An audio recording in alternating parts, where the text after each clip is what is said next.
Laging ginagamit ito. Last year pa to. Very familiar. Kahit saan ka magtingin, kahit sa Facebook, sa YouTube, itong teksto na to laging ginagamit. Bakit? Kasi marami pa rin sa atin na hindi sinusunod itong tekstong ito. Hindi ipinapamuhay ang tekstong ito. Tignan nyo ha. Romans 12:1 and 2 New Living Translation. Ang sabi ko ganito. And so, dear brothers and sisters, I plead with you to give your bodies to God because of all He has done for you. Let them be a living and holy sacrifice, the kind you will find acceptable. So anong sabi? This is truly the way to worship Him. Linaw po, no? Ang sabi niya, this is truly the way to worship Him. Yung verse 2, dito marami rito hindi talaga to ginagawa.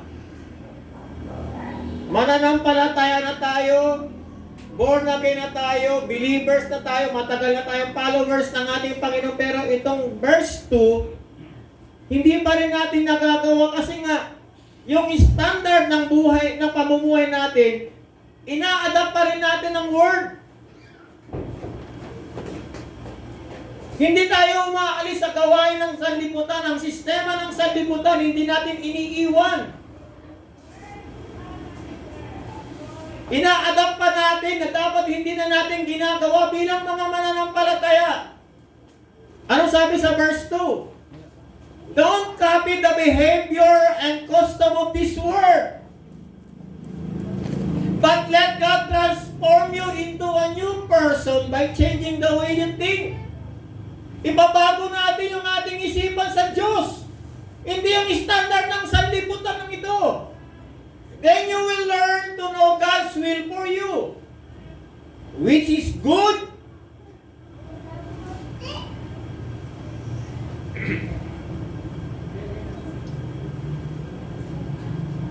and pleasing and perfect. Yan lang po, katagal na po tayo dyan. Ito yung Tagalog niya. Sa Magandang Balita, Biblia, Tagalog. Ano sabi po? Kaya nga, mga kapatid, alang-alang sa masaganang habag ng Diyos sa atin, ako'y nakikiusap sa inyo na ialay ninyo ang inyong sarili bilang isang handog na buhay. Banal at kalugod-lugod sa Diyos, ito ang karapat-dapat na pagsamba ninyo sa Diyos. Ialay natin yung ating buhay. Sa mga worship team, meron akong sinend sa inyo kagabi hindi ko alam kung napanood nyo. Pinanood ba ninyo? Sabi ko, bago kayo matulog, panoorin muna ninyo. Pinanood nyo? Worship team? Asan yung mga worship team natin? Asa si Lolo? Ha? Ano doon kay Medred? Napanood nyo kagabi? Hindi. Iyon ang sabi sa akin ni Lolo. Pastor, kahit i-post mo yan sa hindi nila pinapanood yan. Tama. Tama siya, hindi siya, nagkamali. Pinost ko sa inyo dahil kayo ay nasa worship team. Yung kay inyong mga kanta, hindi yan ang iniaalay nyo sa Lord. Yung boses ninyo, kapag maganda ang boses ninyo, at maayos ang puso ninyo, nagmi-ministeryo to sa mga tao.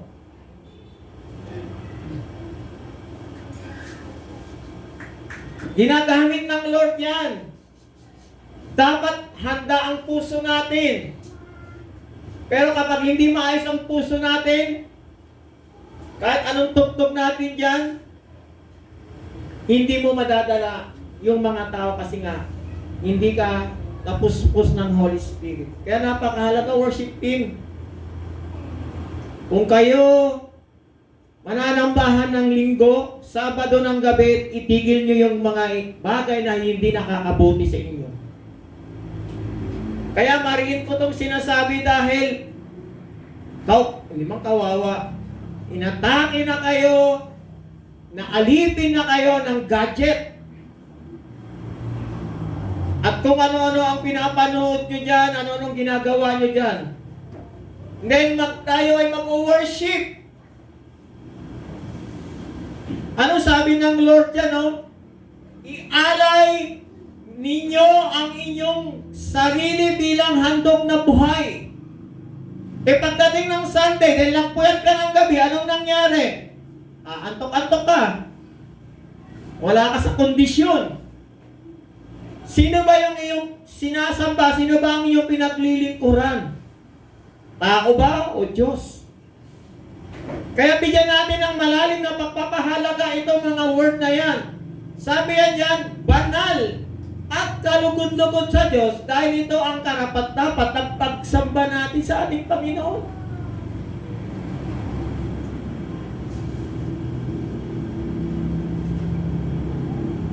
Sayang naman yung Sunday. Lagi naman tayo na dito sa church. Pero kahapon yung youth fellowship nila, nag-sharing sila eh. Ako nakikinig pag mag-ano din ako sa kanila. At meron dong nag-share, yung share ni Abigail. Na sabi nung isa, Panginoon, nangaral kami ng iyong salita, nagpalayas kami ng masasamang espiritu.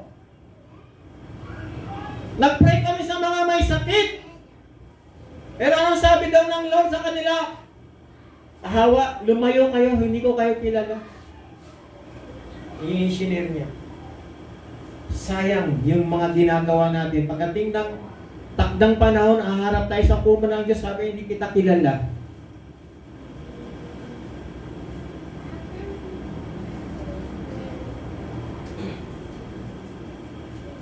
Ako'y natutuwa sa mga kabataan dahil pag sila'y nagsisharing, malalalim sila. At ako'y namamanga dahil darating ang panahon nitong mga batang ito, gagamitin sila ng Lord. Malalim sila magturo.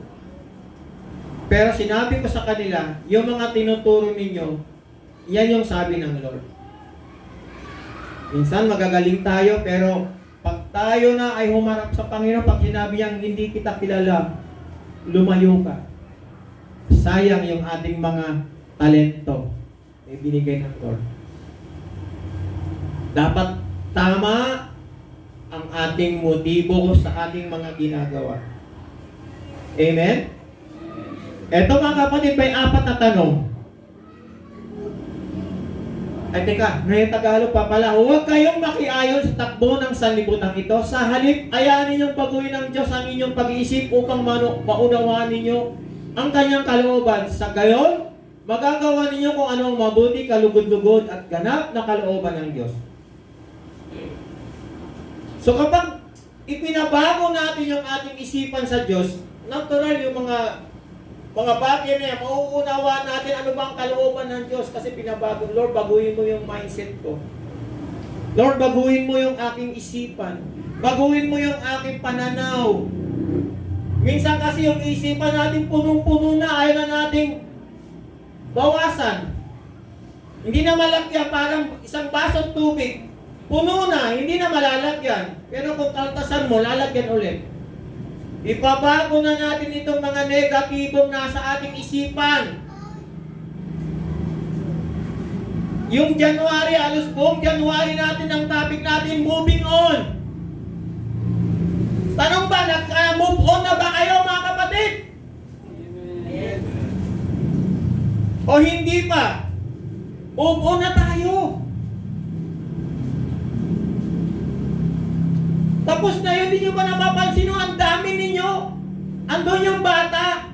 Eh yan, sabi natin 5 years. Darating ang panahon, 5 taon. Andiyan dyan na lahat yan, wala na dun yung iba. Parami tayo ng marami. Hello? Parami tayo ng parami, pero dapat tayo, magbago na tayo, mag-mature na tayo para yung mga bagong dumarating, tayo ang magdi-disciple sa kanila. Ngayon, paano pararamihin ng Lord kung tayo mismo hindi tayo nababago at yung mga darating na mga bago, ganito naman sila dyan. Nakita nyo, meron akong iyan ko lang sa inyo, may nakita lang ako na i-post ko ba? Na-repost. Yung babae. Sabi nung babae at tapos may umalis ako dyan. Umalis ako sa church na yan kasi magulo sila. Ewan ko kung nakita niyo yun. Pagdating naman sa baba, umiiyak na yung babae na nagsabi sa taas. Pagdating naman sa baba at may nagsalita. Salamat at umalis ka, dumami sila. Ayan. Nakita niyo mga kapatid yung diferensya? Kayo yung remnant. Kayo yung remnant. Bakit ayaw niyo ipagamit ang buhay niyo sa Lord? Gusto niyo bang yung bang saktan ang katawan ng ating Panginoon? O gusto niyong makatulong sa gawain ng Panginoon? Anong pipiliin niyo sa dalawa? Yung sasaktan niyo ang katawan niya o kapapagamit kayo para lalong lumago, tumubo, dumami, at nagiging maayos ang simbahan ng ating Panginoon? Tignan ninyo. Pag-pray natin yan, humingi tayo ng tawad kung tayo man gumagawa ng mga bagay na hindi nakalulugod sa Lord. Ayaw ng Lord yan, mga kapatid, kayo na ang nakakaalam yan. Lahat ng ginagawa natin, walang lingid sa Diyos. Walang pwedeng itago, lahat iahayag ng Diyos yan. Mga kapatid, ito lagi ko itong nakikita, yung bang word na plastic.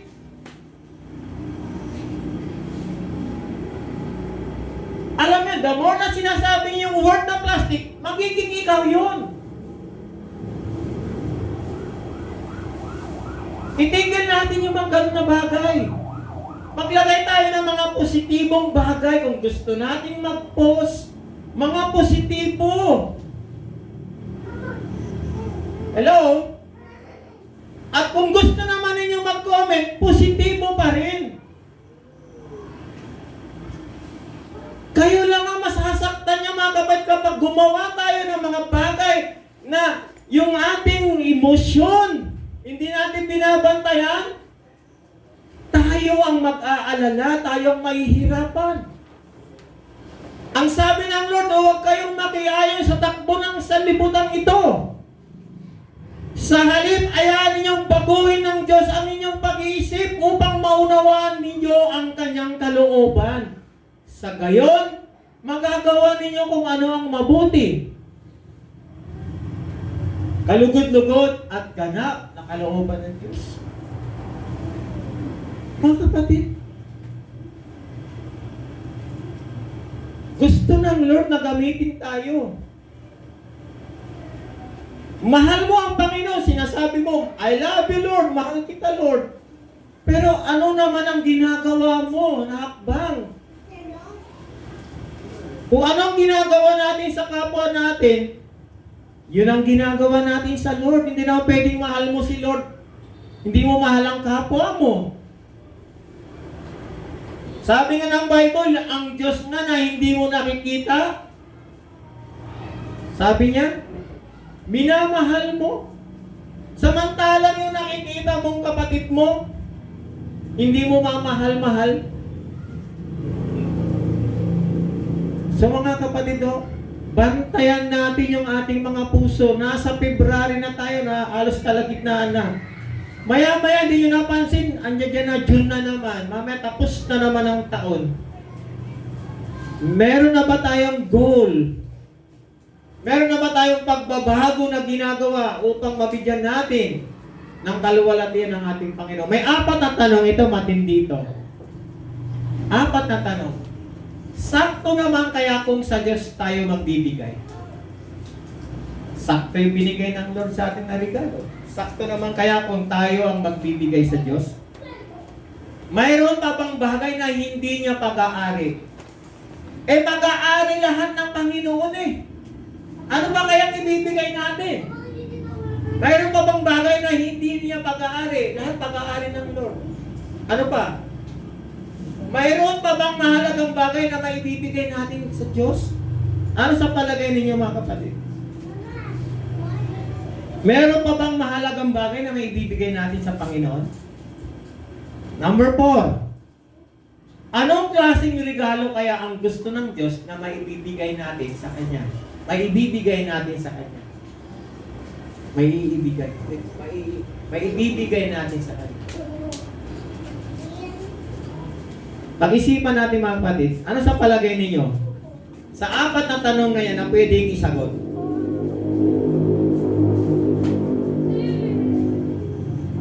Tingnan natin tong Romans 11:36. For everything comes from Him and exists by His power and is intended for His glory. All glory to Him forever. Amen. Tingnan nyo lahat daw. Lahat. Sapagkat ang lahat ng bagay ay mula sa Diyos. Sa pamamagitan niya.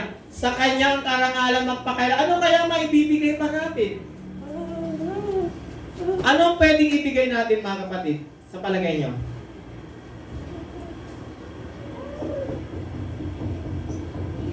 Ang sabi ni Pablo, nilikha ng Diyos ang lahat ng bagay at ipinakikita niya kung gaano siya kadakila. Kaya naman wala tayong maibibigay sa Diyos, kundi ang mismong katawan natin bilang mga handog na buhay, banal at kalugod-lugod sa Kanya. Ito, ano ba ang maibibigay natin na regalo sa Diyos ngayon? Number 1, ang ating buong pagkatao. Our whole being. 1 Corinthians 6:20, New Living Translation. For God bought with a high price, bought you with a high price, so you must honor God with your body. Binili tayo ng mahal na halaga. Kaya karapat-dapat na bigyan natin ng kapurihan ang ating Diyos sa pamamagitan ng ating mga katawan. Ito ang pwede natin ialay, ibigay sa Panginoon yung buhay natin. Tignan nyo na Tagalog. Dahil tinubos tayo ng Diyos sa napakalaking halaga, tinubos, binili. Ayan. Tinubos, ibig sabihin may ginamit na pambayad. At ito, tatanungin mo kayo kasi baka nakalimutan nyo na to. Sinabi ko na sa inyo ito noon eh. Bakit pa tayo tinubos? Sagot. Pwede naman kayo sumagot. Bakit tayo tinubos ng Panginoon? Ano kuya? Ayun, ang galing. Ang galing mo kuya, naaalala mo Thank you Lord. Kaya tayo tinubos kasi nakasanla tayo kay tanim. Sinanla. Nakasanla pala. Sinanla. Nakasanla tayo. Kaya tinubos tayo ng malaking halaga ng ating Panginoon. Grabe. Pero ang sabi niya, kaya gamitin ninyo ang inyong katawan para sa paraang ikapupuri ng Diyos. Yung katawan natin ipagamit natin sa Lord na magbibigay kapurihan sa Lord, hindi kay tanim. Tinubos ka na nga. Ay, ano pang gusto mong gawin? Babalik ka pa rin? Sa buhay na gusto ni tanim? Sa buhay mo? Hindi ito Mahirap mga kapatid na magkakapatid tayo sa Panginoon tapos gagawa ka ng isang bagay na masasaktan mo siya sa damdamin niya.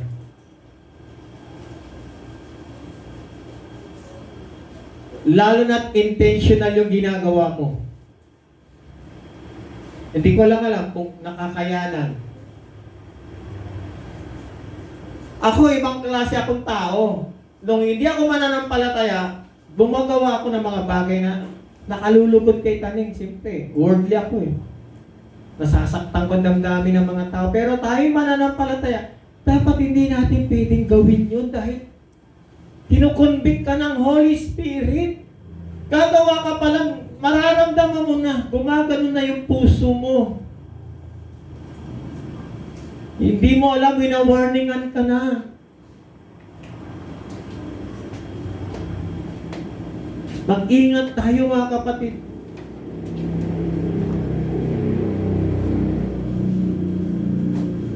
Bakit dapat nating ialay ang buong pagkatao natin sa Diyos? Dahil nature ng tao na makagawa ng hindi maganda, ng hindi tama. Madalas nagkakamali. Meron ba sa inyo rito perfecto? Anong halimbawa ng pagkakamali? Tayo mga tao, salawaan tayo eh. Kung saan doon tayo. Pag hindi okay dito, doon tayo. Ang simbahan dito, kaya ito may simbahan, ang simbahan ay para sa mga taong nangangailangan ng pagbabago. Mga taong makasalanan na babaguhin ng Diyos. Walang tao perfecto sa loob ng simbahan. At huwag tayong maghanap ng mga taong perfecto. Perfectong pastor. Perfectong simbahan dahil wala kang makikita niyan. Kung gusto mong makakita niyan, maging perfecto ka muna. Nature ng tao, maramdamin. Minsan nagsisinungaling. Ito, reklamador. Hindi sumusunod. Walang respeto. Mga bata, respetuhin ninyo ang inyong mga magulang. Walang respeto sa church, sa leader. Ang tingin nila sa leader, bata, kinakante-kante nila. Pag binasa nyo ang Biblia, yung mga tinawag ng Panginoon dyan, nirespeto ng mga tao at pinagpala sila ng Diyos. Ang lahat ng kumakante sa tinawag ng Lord, napapahamak. Walang perfectong leader. Ialay na natin yung ating buhay sa Panginoon, yung buong pagkatao natin upang mabago ng Diyos kasi ang buhay natin tinubos ng Lord tapos gagawa pa tayo ng kung ano-ano. Hindi na tayo nababago. Amen? Number 2. Ano ang may bibigay natin na regalo sa Diyos ngayon? Yung ating pag-iisip. Dito naglalaro. The battlefield of the mind. Itong ating isipan, hindi ito nababasa ni Taning. Niwala kayo. Hindi nababasa ni Satanas ang ating isipan. Ang Diyos lang ang pwedeng bumasa sa ating utak, sa ating isipan. Pero naglalaro yan dyan, pwedeng i-inject ni Satanas yung laman ng isip mo. Kung puro negatibo yung iyong pinanunood, papasok dyan. Kung puro negatibo yung napapakinggan mo, papasok dyan. Yun. Our thoughts. Kaya ito dapat ibigay natin sa Lord, ipabago natin sa Lord. Kapag ang isip natin ay negatibo, natural, negatibo ang resulta. Tama po ba? So ipabago natin, anong sabi dyan? Psalms 94:11, the Lord knows people's thought. He knows they are worthless. Walang kabuluhan. Yung ating mga isipan, ipabago natin sa Lord. Yung ating isipan, pabago-bago, urong-sulong, atras-abante. Sasabihin ngayon, oo. Bukas, hindi. O ano, imbitado ka mamaya? Oo. Maya-maya, hindi. Pabago-bago yung ating mga isipan ba? Pag sinabi mo, oo, kagad. Hindi mamaya na. Malikot, magulo. Yung takbo ng ating isipan. Pagka sinabi mo, inimbita mo siya, oo, sige, pupunta ako. Pero bukas hindi.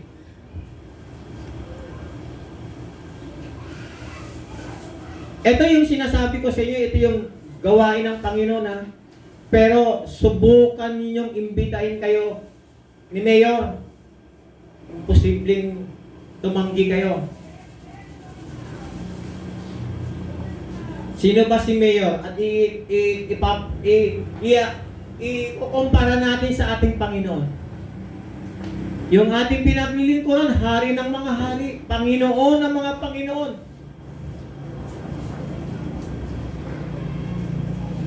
Pag sinabi mong oo, wag yung oo ngayon bukas, hindi.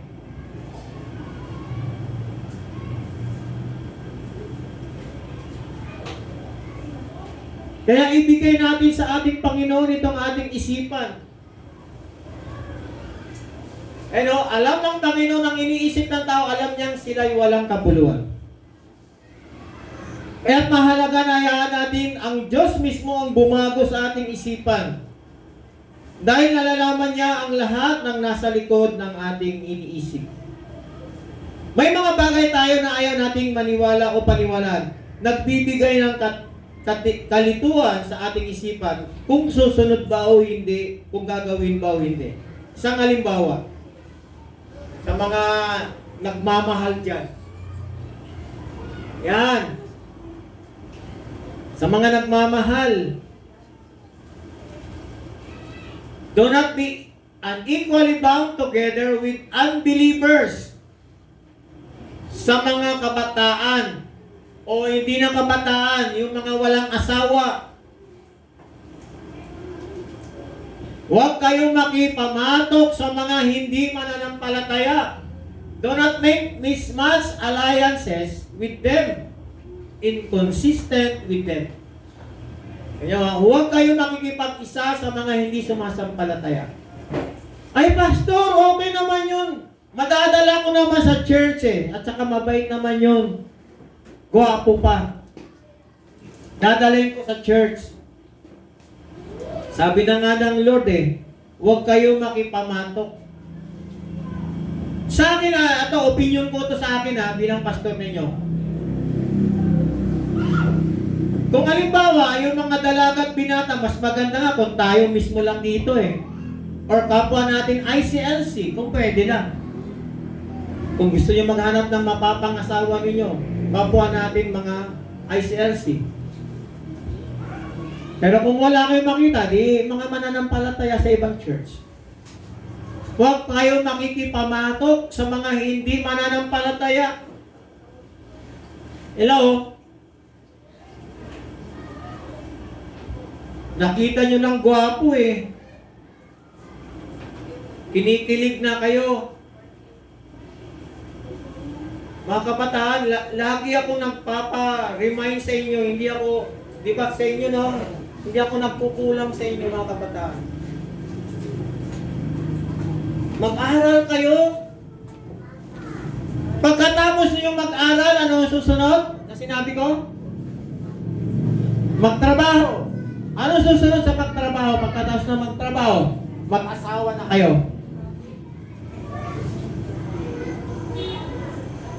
Tama ba? Mag-aral, pagkatapos mag-aral, magtrabaho, pagkatapos mag-asawa. Humingi kayo sa Lord, Lord, bigyan mo ako ng mapapangasawa ko. Habang buhay, may sumagot kahapon ng kabataan Wala namang forever, Dad. Hindi naman sinabi kong forever Habang buhay mo siyang makakasama, na magkasama kayo sa hirap at ginhawa. Kasi pag kayo ikinasal, meron kayong sumpaan, till death do us part. Hindi ka pwedeng mangalon niya. Hindi ka pwedeng kung saan tumitingin. Dapat yung mata mo nakatingin lang sa kanya. Siya yung pinakamagandang babae sa balat ng lupa. Hello? True love sweet ang tawag dyan. Yung mga kabataan, maghintay kayo sa tamang panahon.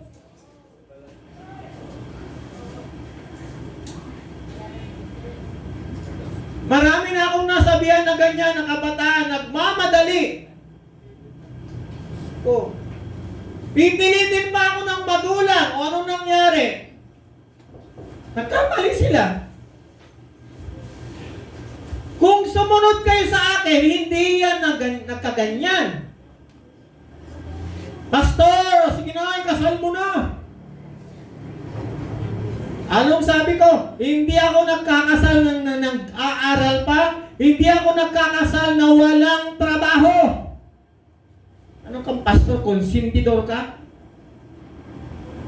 Hindi, wala nang trabaho. Ano yung papakain mo? Kasal mo na, pastor. Hindi.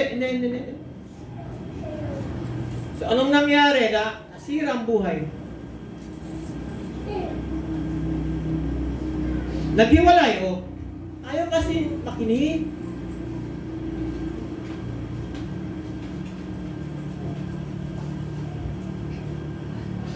Parang nilalaro-laro pa nilang tingin nila sa pastor. Akala nila yung pastor kayang-kaya nila. Binigyan kami ng Lord ng karunungan para makita namin yung mga mali at tama. Kaya nga ako nakakuha ng lisensya ng pagkakasal. Marami mga pastor dito na hindi makakuha siguro. Hindi nila gift. Pero kung kami ay magkakakonsiling, makinig.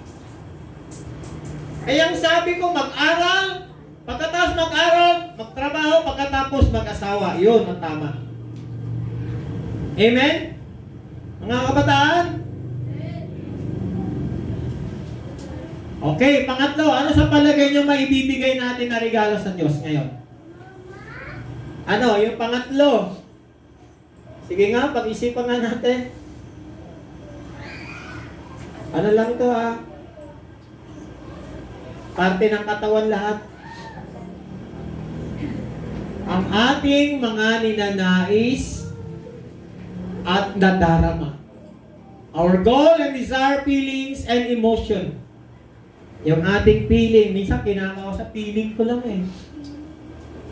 Feeling ko kasi hindi ako rito, hindi sila concerned sa akin. Ano bang kasi feeling yan? Masyado kang emotional. Feeling ko hindi nila ako iniintindi. Masyadong emotional. Dapat yung mga goal natin, ibigay natin sa Lord. Yung mga desire natin, yung mga plano natin, ibigay natin sa Lord. Ayan nyo ang Lord magbigay niyan, ay mag-asikaso niyan. Lord, ito yung plano ko, tulungan mo ako. Samahan mo ako. Kasi kapag hindi natin sinama, sabi ni Kuya Kenan Tamon, lahat ng ginagawa natin, pag hindi natin isinama si Lord sa ginagawa natin, walang mangyayari. Kasi nga, magtagumpay ka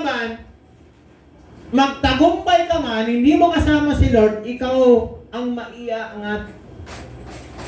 Hello? Ikaw ang may tatas, kaya ko ito Kahit wala si Lord, kaya ko. Pero kung si Lord sinasama mo sa lahat ng ginagawa mo, magtatagumpay ka, si Lord, napapasaya yung puso niya. Dapat ito, meron tayo, ang tatlong ito, ang pinaka-nais ng Diyos na matanggap mula sa atin, magandang regalo para sa Diyos. Ang pagpapakita ng ating pagpapasalamat. Diyos ko po, maraming mga tao. May mga born again din na hindi marunong magpasalamat. Nagre-reklamo pa. At lagi naman na rin, in all things, give thanks to the Lord. In everything, give thanks to the Lord. Pero kapag nakatanggap ng hindi magandang pakiramdam, wala na. Kung nakarinig ng hindi maganda, wala na. Dapat marunong tayo magpasalamat sa Lord. Hello? Kaya ba natin magpasalamat sa Lord kahit hindi maganda yung kalagayan natin? Talaga? Oo. Pag hindi na masarap lagi ang ulam, baka mamaya puro but pastilan. Lagi tayong magpapasalamat. Alam niyo, kung kaya ko nga kumain sana ng matatamis dahil nag-iingat ako sa matamis pero yung simple si Pastora, normal naman kasi yung kanyang sugar. Kaya kumain, kaya hindi, magpating, pag kumuha kami ng blood sugar, lagi na lang siyang 97. Ako pag hindi kumain, gabi, tinawagan kukuha ko, bumababa naman. Yan, nung nakaraan, 145. Hindi pa kumain yun pero pag kumain ako, nakisis ko po. 282. Ngayon, pag nagluto si Pastora ng champurado sa almusal, yung tirang kanin sa gabi, sabi ko, wow, sarap nito, tamis. Sabi sa akin, kunti lang kainin mo, paano ko kunti? Kami ng dalawa lang uubusin ko talaga yon. Dahil pag hindi ko kinain yung niluto, dalawa kami, hindi kinain. Tinatapon ko na. So, ang ginagawa ko, kinakain ko lahat. Pero hindi naman madami. Mga 2 bowl na ganito kaliit. Kaya lang matamis. Pero ang sinasabi ko, Lord, maraming salamat sa pagkain to. Linisin mo, bidisyonan mo, na sana magbigay sa akin ng kalakasan ito. Malusugan. Pero matamis. Lahat ipagpasalamat natin, mga kapatid. At minsan nagpipray ako, Lord, bless the hand of prepare. Minsan pasalamatan niyo yung mga nagluluto. Luto sila ng luto, hindi man lang natin sila mapasalamatan, Lord. Pagpalain niyo yung mga tagaluto. Pagpapakumbaba, ito ang gusto ng Lord sa atin, na iregalo natin sa Kanya. Dapat mapagpakumbaba tayo, marunong tayo magpakumbaba. Ang lahat ng nagmamataas, ibinababa, magpapakababa tayo dahil itataas tayo ng Lord. Huwag tayong matakot kung tayo man ay nagpapakumbaba. Hindi ibig sabihin na ida-down mo yung sarili mo. Halimbawa, ay, ang gwapo-gwapo mo naman. Ay, malit lang na bagay yan. Huwag naman ganun ang sagot. Hello? Hello? Di ba, may nagsabi sa'yo, uy, ang ganda mo naman. Ano yung sasagot mo? Salamat sa Panginoon.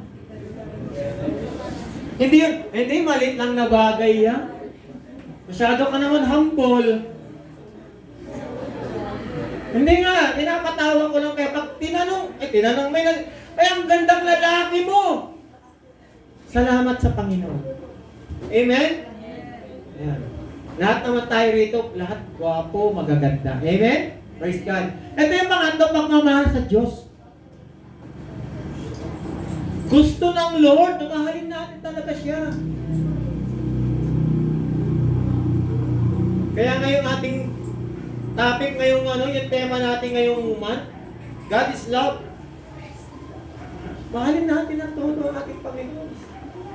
Mahalin mo ang Panginoon mong Diyos ng buong puso, buong kaluluwa, buong lakas at buong pag-isip. Amen? Ibigay natin sa Lord ang todo yung ating pagmamahal dahil pag si Lord ang minahal natin, hindi tayo lugi.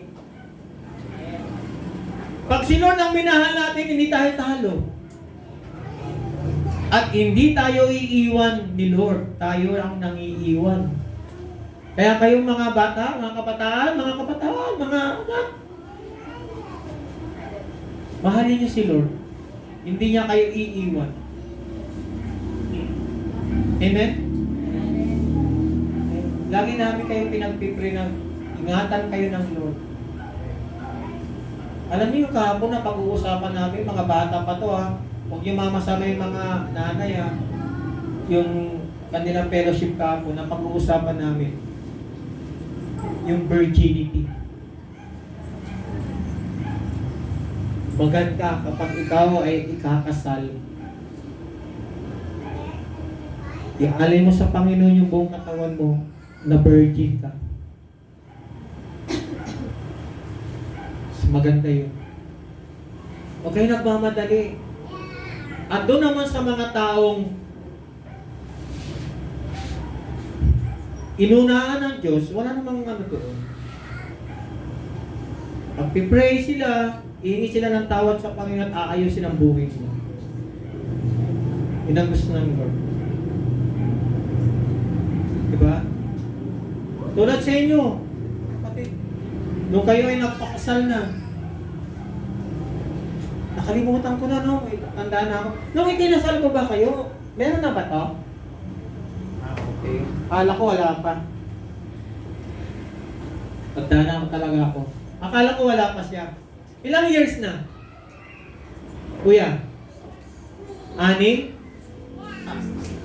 Ibig sabihin siya, 2019 kayo kinasal?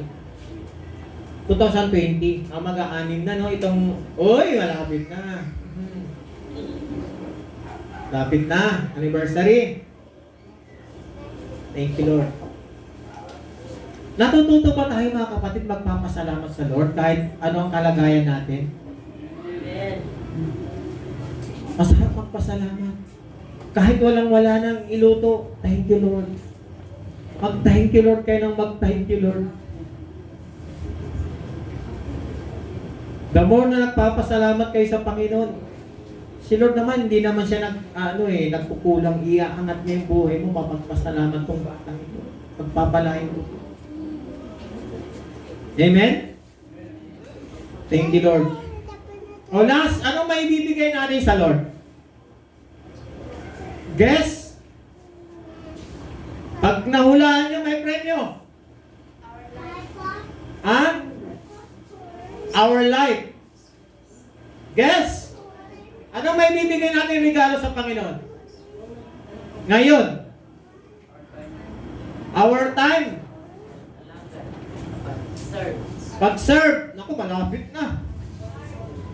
Sino yung nagsabing heart? Ayun, may premyo ka. Mamaya. Alala mo, may premyo ka sa akin. Yung buong puso natin. Yung ating puso. Bigay natin sa Lord. Kasi alam nyo itong puso na to. Yung kanta ni Bitoy. Sino may alam ng kanta ni Bitoy? Ha? Meron ba sa inyo may kanta ni Bitoy? Proverbs 23:26, New Living Translation. My son, give me your heart. May your eyes take delight in following my ways. Yan ang sabi. Ayun o. Anak ko, ang puso mo sa akin ang ibigay at magmasid ang iyong mga mata sa aking mga daan. Ito kasing puso natin, grabe ito. Pag hindi mo ito binantayan, ang dali magbago. Ang dali magbago.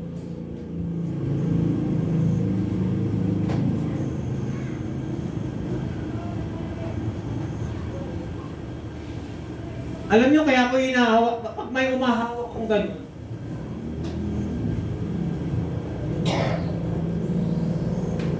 Sign niya ng mahal kita. Meron tayo rito isang kapatiran dati. Babae ito siguro isang buwan na hindi nakadalo. Eh, nung umaten siya, na-miss ko siya. Sabi ko, alika, pwede ba kitang ihag? O di, ihinag ko. Sunday yun. Alam niyo yung babae, iyak ng iyak. Problematic siguro siya. Alam niyo ang tao kapag hinag mo ang tao, nag-release ng spirit na kukomfort yung tao. Mga nanay, mga tatay, lalo na sa mga tatay, ihag ninyo ang inyong mga anak. Pag hindi niyo yan hinag, iba ang mag-ahag dyan.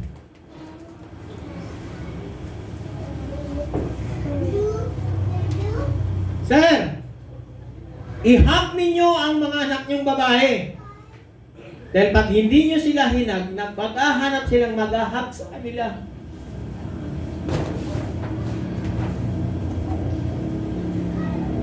Kaya yung dalawa kong anak, pag pupunta ako ng Manila, nakikita kami, siyempre pamilyado na sila, 10 na yung apo ko eh. Pag nakita, baba! Sabihin ng anak, bango ba? Ang bihira ka na, akala ko ba? Ahag ka lang. Sinisip-sip mo naman yung pabango ko.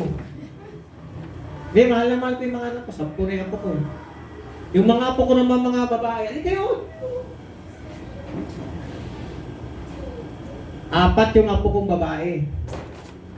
6 na lalaki.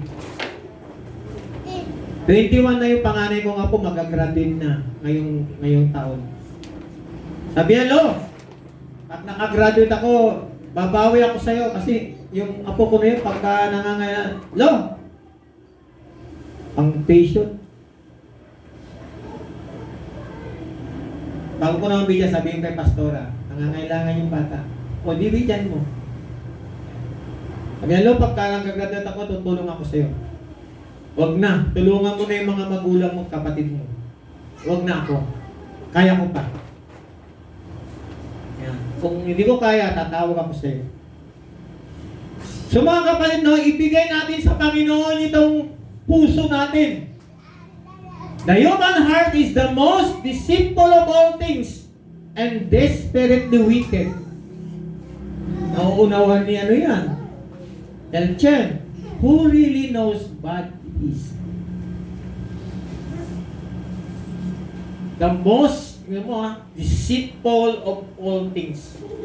Yung puso ng tao. Madali madaya. Madali malinlang. Mapusok, mahina ang puso ng tao. Ang puso ay higit na mandaraya tayo sa alinmang bagay at walang kagamutan.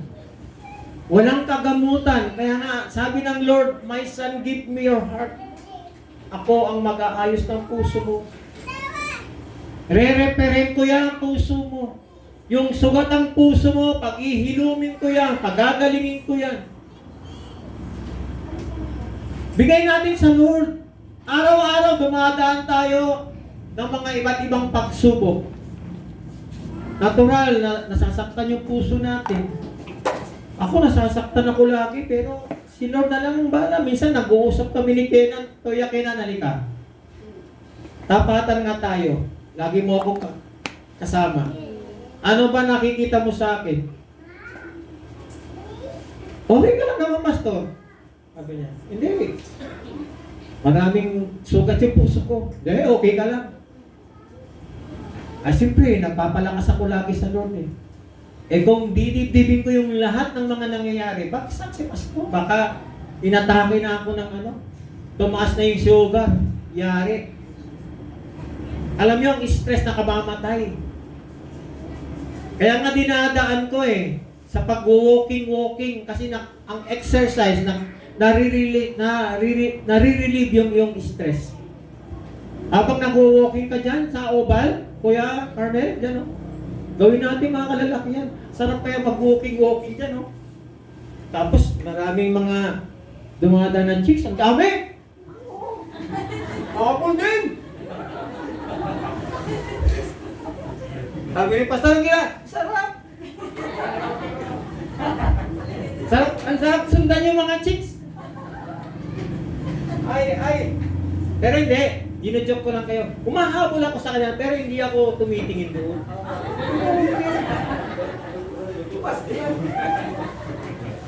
Sarap Alam mo, tandaan nyo ito, pag kayo tumatanda na katulad namin mga senior na, nag-iiba na yung mga pakiramdam. Hindi, yung parang gusto mo laging naaalil ka kasi iba pag tumatanda. Hindi naman ako ganito dati Hindi ako ganito. At may nabasa kasi ako pagka nagsisenyor na pala tao, dapat lagi nagsasalita. Para yung memory niya. Dapat lagi ka nagsasalita, may kausap. Wala si Pastor at Biyernes, Sabado wala. Minsan, bahala na kayo mga yun, pupunta ka doon, okay, sarap mag-walking. Mabul. Ay, thank you Lord. Sarap. Naalala ko yun, abulin mo ko. Naalala ko yun sa dagat, ha. Amen, mga kapatid? Ayun, sabi dyan, no? Ang puso ay higit na mandaraya kaysa alinmang bagay at walang kagamutan. Sino ang makakaunawa nito? Si Lord. Si Lord, tingnan nyo, oh. Oh, verse 10. But I, the Lord, search all heart and examine secret motives. I give all people their due reward according to what their action deserve. Oh, yun sa Tagalog. Akong Panginoon ang sumasaliksik. Sumasaliksik, sumisiyasat. Sumasaliksik sa inyong puso, sumisiyasat sa inyong isipan, upang gantimpalaan ang tao ayon sa kanyang ugali. Ayon sa kanyang mga gawa.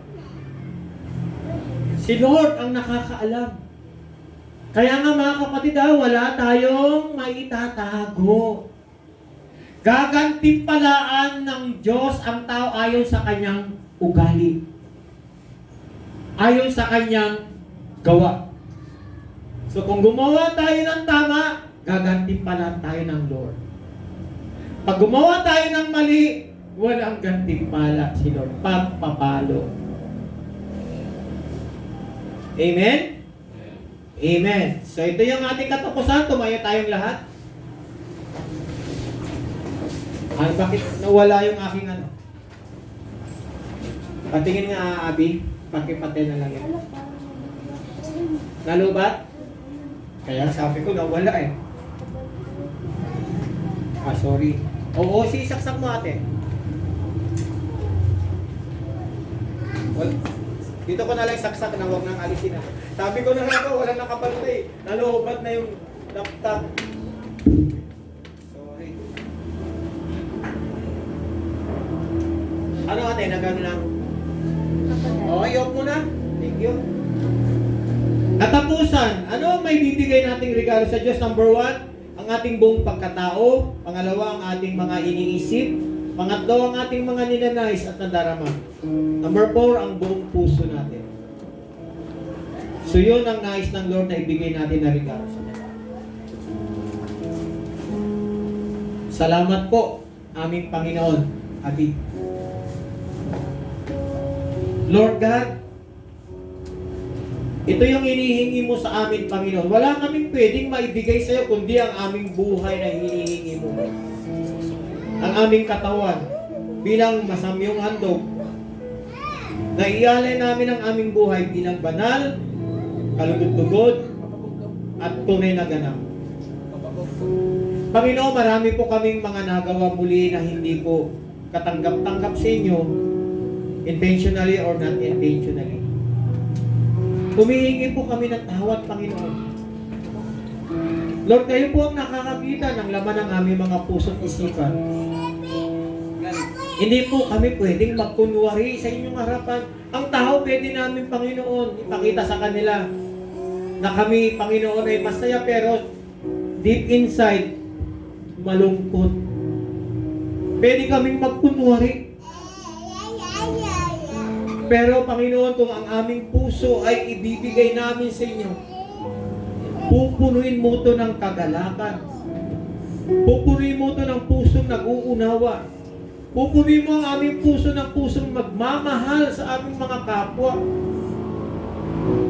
Kaya Lord, turuan niyo po kami sa bawat lakad namin, sa bawat gagawin namin, nawa mahipo namin ang puso mo, mapasaya namin ang puso mo, Panginoon. Hindi sa amin nagmamahatid, kundi sa inyo, Panginoon.